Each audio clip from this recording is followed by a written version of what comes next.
students, welcome to this lecture on strategic human resource management. Today we will be starting with unit 2 and the first lecture in unit 2 will be on the concept of staffing. And I am Dr. Tripti Barthwal. I am Director, Lal Bahadur Shastri Institute of Management and Development Studies, Lucknow. So, I am sure that you must be familiar with this term staffing. You must have heard it about it, read about it in the paper of human resource management also. But when we are talking about it in strategic human resource management, then we need to look at the importance of staffing from the organizational point of view as a whole. So, there in that reference, staffing assumes a lot of significance, because we have already discussed the relevance, the significance of human resources for an organization. Now in today's time, organizations do not merely consider human resource as just a resource of the organization, just a factor of let's say production, but it is in the form of strategic partners. Human resource are actively contributing to the achievement of organizational goals, and rather without them it is believed that all good strategies fail because there is problem in acceptance by human resource and there is problem in implementation by human resources. So, staffing assumes a lot of significance therein. Now, once the organization goals are set, the plans are prepared, and organization is appropriately structured to pave the path for achievement of the set goals. The next step is to provide appropriate personnel to fill in the various positions created by the organizational structure. So, we are through with strategic management. We have discussed how strategies are made, and once strategies have been formulated, then they need to be implemented, and for their implementation we require a structure, right, and we require people working at different positions, different level to achieve those strategies, or to work on those strategies, or to implement those strategies. So, therein from that point itself, staffing function assumes a lot of importance. Now, this is done through the staffing function. Staffing involves the determination of manpower requirements of the enterprise and providing it with adequate competent people at all its levels. So, the staffing function is a comprehensive function, and under this function the organization first of all tries to find out what is the future requirement, or for what is the demand for human resources to achieve those strategies, to achieve those targets, and then it has to procure, it has to acquire those people in the right number and in the right quantity. So, that is what we understand as the staffing function. And at the strategic level, staffing also includes succession planning for senior positions. Now, succession planning, I do not know whether you are familiar with this term or not. That succession planning means that at the top level, at the top management level, it is very important to maintain a continuity. Right, it is very important because people at the top management level, they may retire, they may move to some other organization, unfortunately somebody may die, right. So, because of this we cannot afford to have a vacuum at the top. So, it is very necessary that before that situation comes, we are prepared for it, and for that it is very important that we kind of prepare our existing human resources. We just kind of find their leadership potential, their aptitude, and we pick the right kind of people, and we train and we mentor them in time, so that whenever such situation arises, then we have people who are ready to take up those responsibilities. So, succession planning is very, very important part of staffing function.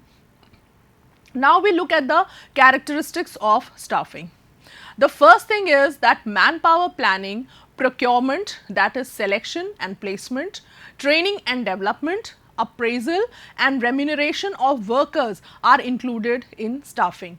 So, you can very well see that staffing is a comprehensive function. It is not merely just finding the people for the organization, but it includes many other activities. That is, you have to of course recruit, you have to select, you have to place people, then you have to give them adequate training in case people are lacking in certain kinds of skills, then you have to give them proper training, development, then you have to monitor their performance from time to time, and of course then you have to compensate them adequately and in proportion to whatever efforts and whatever input they are giving to the organization. Now, staffing also helps in getting the right types of people on right jobs. So, right person at the right place at the right time. This is the part of human resource planning, or what we call as manpower planning. So, staffing is a function, again that human resource planning is also a part of staffing. We start from there actually, and that is how we ensure that the organization has the right person at the right place and at the right time. Then staffing is a pervasive function. Now, this is also quite important, because staffing is not a function which is only just confined to the HR department. Yes, of course, HR department plays a major role in the staffing function. It is the HR managers who recruit, who play an important role in selection, especially at the final round is always the HR round, right? But whom are we staffing for?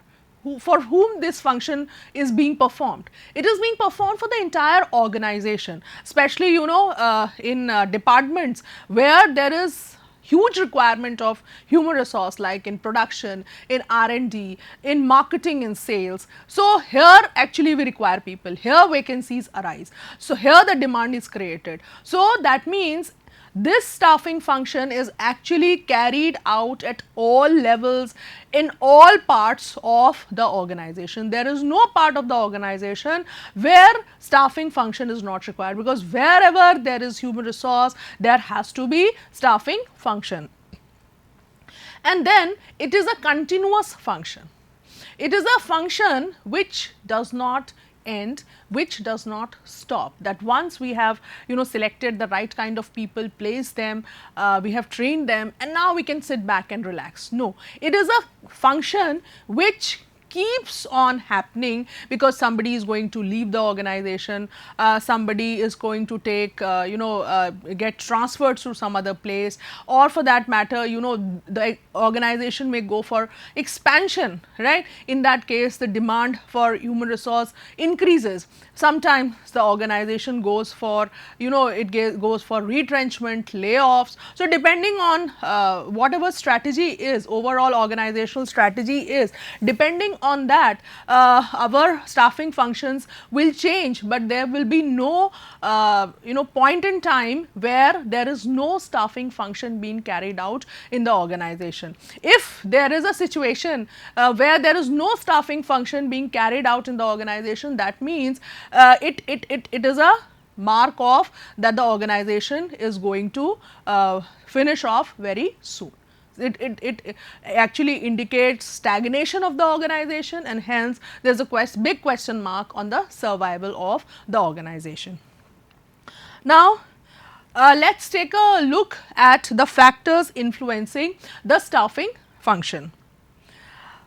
Now, as I said, that staffing function is a very important function, and a lot of effort, time, energy, and of course money is spent on staffing.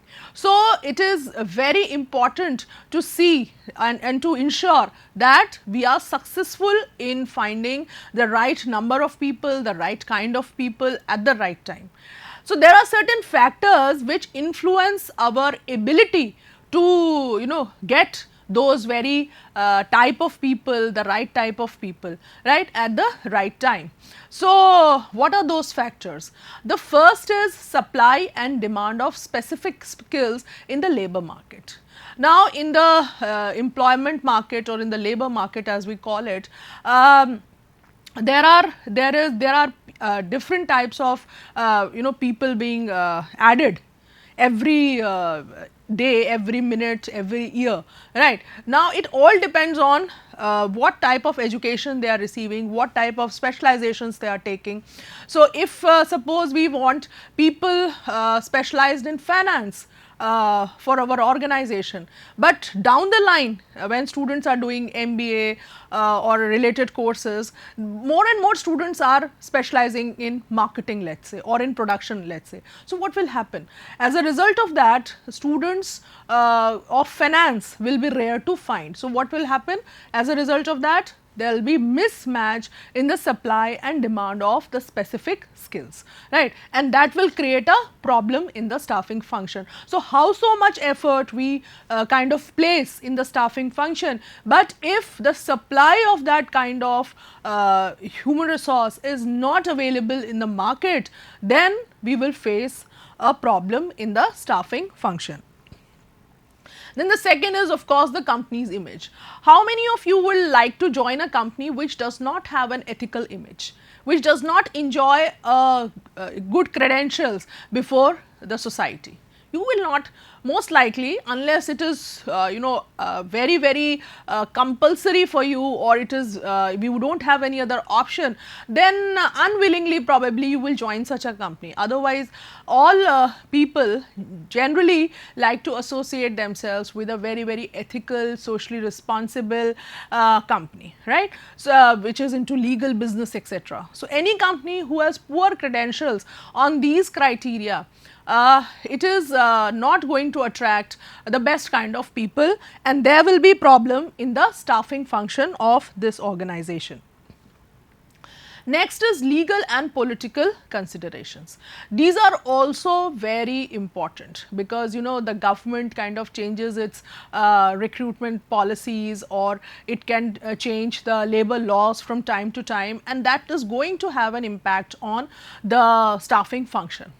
The government may change the minimum level of wages, the DA rate, it can change, it can increase, then that is going to have an impact on the staffing function. The government can have regulations related to, suppose a factory is being set up at a place, and the government may say that all those people whose land has been taken to set up the factory, they should be given preference according to their skills and education, they should be given preference in employment. So what happens? Your hands are tied as an employer, because now you have to follow the government directions. Issues related to reservation, etc., these all influence the staffing function, because then the organization is bound to follow these norms. Then next is the size of the organization. Bigger the size of the organization, higher will be the efforts that will be put into the staffing function, because lot of vacancies will arise, lot of positions will be there to fill, and once you fill certain positions, there may be vacancies at some other point, some other end of the organization. So it is going to be a more rigorous activity in comparison to an organization whose size is small. Then geographic location. All of us want to work at a place which is happening, which is developed, which is kind of very well connected with other places, right? And especially if we are working outside our hometown or outside our area, then we want that there should be good connectivity with our hometown also. So geographic, or it should not be very difficult to reach that place. One has to walk on foot, and or maybe there are no proper means of transportation to that particular place. So when a company will advertise or look for employees for a location which is not too convenient for employees to stay in, then there will be lot of challenges in staffing, and there will be lot of constraints in getting the right kind of person. Many times compromises will have to be made because the geographic location is not that attractive. And for attractive places where it is fully developed, people want to move, get themselves placed at those places, there lot of applications will be there, and you will have lot of options to choose from. Then of course, financial considerations. As I said, staffing is an expensive function. You start with advertising of vacancies, or you'll start for looking for people, the appropriate candidates. Then you organize a full selection process. Then after completing several rounds, then the employees are selected. Then they need to be placed. They need to be given the offer letters. Then they join. Some of them may not join. Because they may not find the offer so attractive. So there will be those challenges also. So, and then the people have to be trained, everything has to be taken care of. So financial staffing is a function which is a costly affair. So it all depends on how deep the pockets of the organization are. So if the organization is financially strong, then it does not have to much bother about the staffing function, because that can be carried on a very huge scale. But if the organization is maybe a startup, or it does not have that kind of resources with it, in that case the organization will have a lot of problems in getting the right kind of person for the available vacancies. So as it is, staffing is a very challenging function, as I said, and in surveys managers have pointed out that this is one of the biggest challenge which they face, even bigger than maintaining the company's revenues and profits. So getting the right person is the topmost challenge which they face. And then next is the yield ratio. Yield ratio is also a very important parameter. It is one of the key performance indicator, or what we call as KPI in human resource management. And yield ratio shows the percentage of candidates that pass from one selection step to another. So from one stage to another stage of the hiring process, how many candidates are moving, that is the yield ratio. And you can calculate the yield ratio by dividing the number of candidates at the end of a stage by the total number of candidates who were there at the start of the stage. And it allows us to know that which stage of the hiring process is most effective, which source of candidates is the most effective, right. So that is what we call as the yield ratio. So for example, if from a particular source, let's say from placement agencies, you are getting candidates, right, but most of them are failing at the first or the second level, that means yield ratio is not good. That means next time you do not have to put a lot of energy on the placement agencies, you have to look for other sources, because what is the point in getting so many candidates at the first stage, and later on all these candidates are kind of screened out, they do not look worthy to be moved forward. So there is a waste of time and energy. Now we come to the sources of staffing, from where we are talking about acquisition of human resources from different sources, different places, and then kind of screening them. So from what are the various sources of staffing? The sources of staffing can be broadly divided into two categories: the external sources and the internal sources. Now first we take a look at the external sources. The first is advertisements. Advertisements is a very common method of getting potential candidates to apply for your organization. And we give ads for promoting our product in marketing. Similarly, it is very important to attract as we attract customers in marketing through advertisements, it is important to attract the right candidates through advertisements also in HR, right. So, ads have to be very effective, right. So, here also we will follow the ADAS approach which we follow in marketing, that is the ad should be such that it should be able to attract the reader's attention, then it should be able to generate interest of the person in the ad, then he should have a desire to work in that organization. After reading that ad, he should have a desire to apply to work in that organization. And the last is that he should be prompted to take action, that he should look for the application form or whatever. If he has to submit the CV, then he should look for at what mail ID or whatever address he or she has to send the CV. So, advertisements, because they are expensive, hence they should be very effective, that they catch the person's attention, right person's attention, so that our cost is justified. Then the second is placement agencies, very common.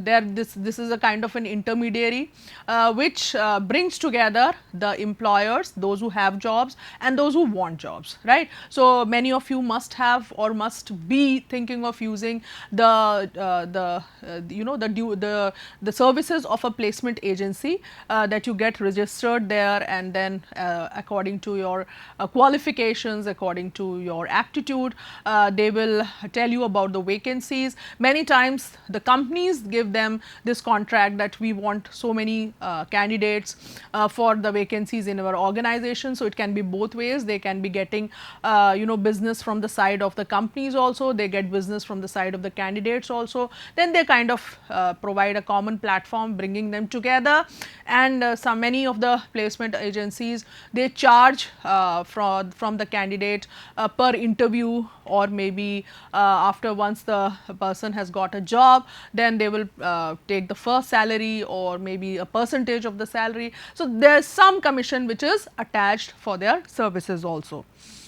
Then yes, the major chunk, whether it is coming from placement agencies, further it is coming from advertisements, is actually coming from educational institutions. So, a very big and an important source of staffing is for educational institutions. We all know that the companies come for campus placements to the campuses, and or the student, they just kind of inform about their vacancies to the campuses, to the training and placement officers, and then students interviews and selection process is arranged either at the end of the campus or at the end of the company, right. So, for example, the Abdul Kalam Technical University's placement cell is doing a lot of effort and doing a very good job in arranging placement interviews for students.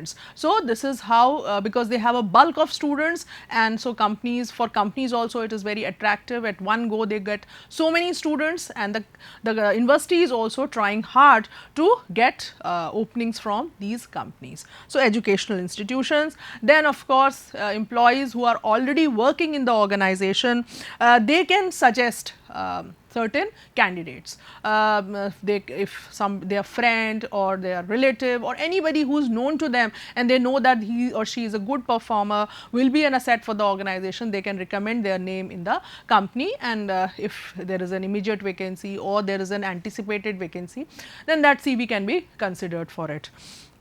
Then unsolicited applicants. So, it is again very common.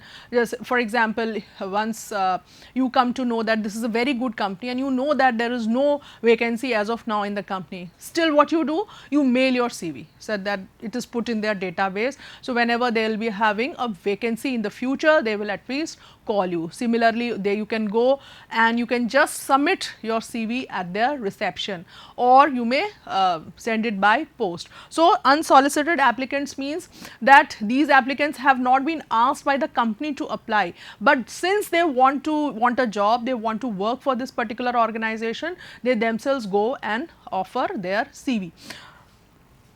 So these are all the external sources of staffing, that is when we are getting people from outside the organization to fill organizational vacancies. Now coming to the internal sources, wherein we are getting, we have a vacancy and we are getting people from within the organization to fulfill those vacancies.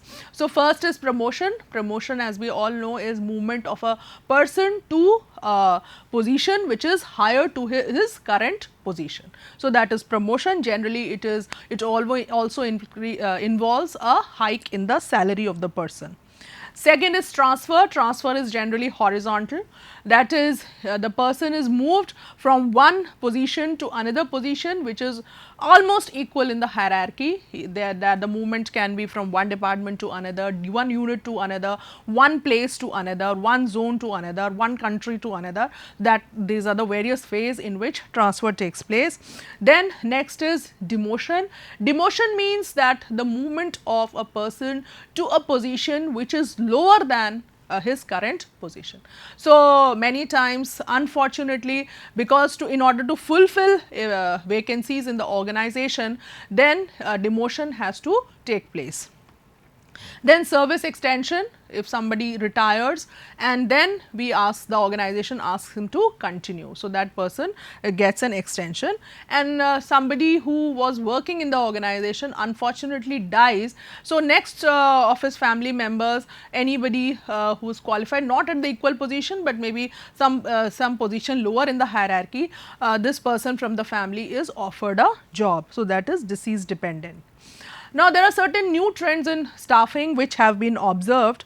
First is inside moonlighting. This is a very good approach wherein if there is a vacancy, then the existing employees can work part time after their normal working hours. If they want to earn more, they can work on these positions, because these positions have been created for a small time, short term vacancies are there. So the organization also does not want to get people from outside, put that kind of effort and time into it, and employees working already, they get extra income out of it. So that is inside moonlighting. It can be used when there is a temporary shortage of workforce and great deal of additional work is required to be done, and the existing employees take up additional responsibility and they get suitably rewarded for it.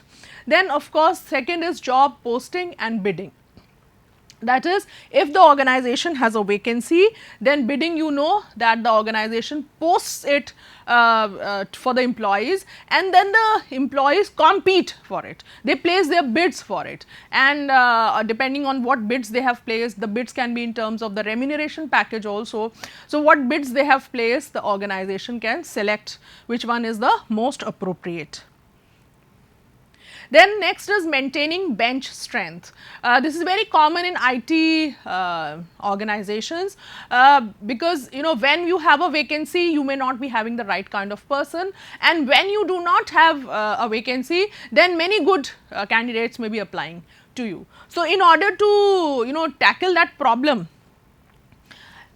this maintaining bench strength is used. This bench term is very commonly used in, as I said, IT industries. It comprises employees who are without any project but are part of the reserve team and are on the company's payroll. Employees also go on bench in between projects. So they are not working in the organization full time. I mean, they are working in the organization full time, but they have not been assigned a duty. Once a project comes up, then they are asked to work on that. Then inbound recruiting, it involves employer branding, creating your brand so that more and more people want to apply for your organization. And these days social media has become very important. So you get a lot of leads from social media, and you can use those leads to get the right kind of candidate for your vacancy. So these are the new trends in staffing. So that is all about the staffing function.